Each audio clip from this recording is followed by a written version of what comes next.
Hey everybody, so a while back I went and picked up this Atlas lift. They actually have a distribution center about 45 minutes from where I'm at, so I saved a little bit of money and went and picked it up, and me and my son installed it and love it so far.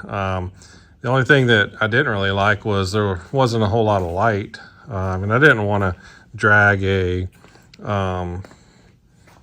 a light on an extension cord around, and I really didn't want to use battery powered light, which I still do occasionally.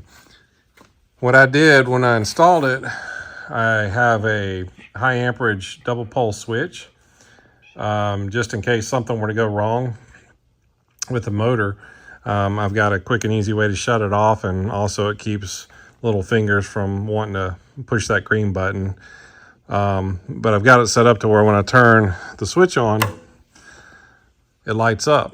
So I made these LED lights, and what I did was they're magnetic.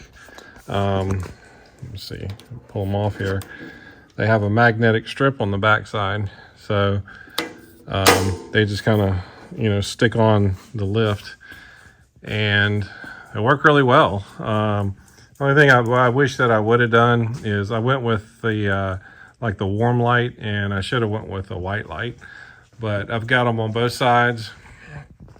And to power them, I got a little 12-volt adjustable power supply that will run off of 220N, and I can actually like turn the potentiometer up and down and dim them, so I can get them like really dim, or I just keep them running full, which is about 12.5 volts. But I'll take a link in the description of the parts that I use to build these. I really just used strip LEDs, soldered the wires onto it, and then ran them back to the power supply, and then cut the actual plug off of the power supply and ran it into the switch.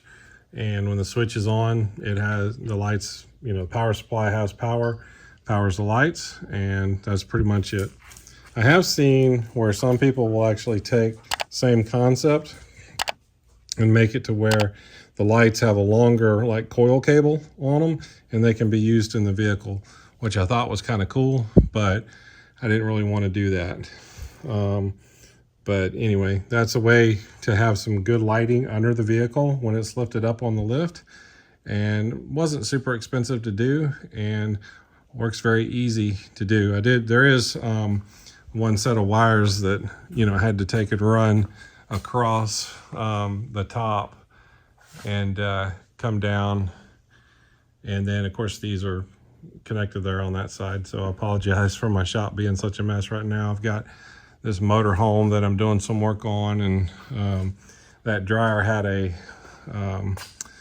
bad thermal sensor that I replaced in it. So always something to fix around here.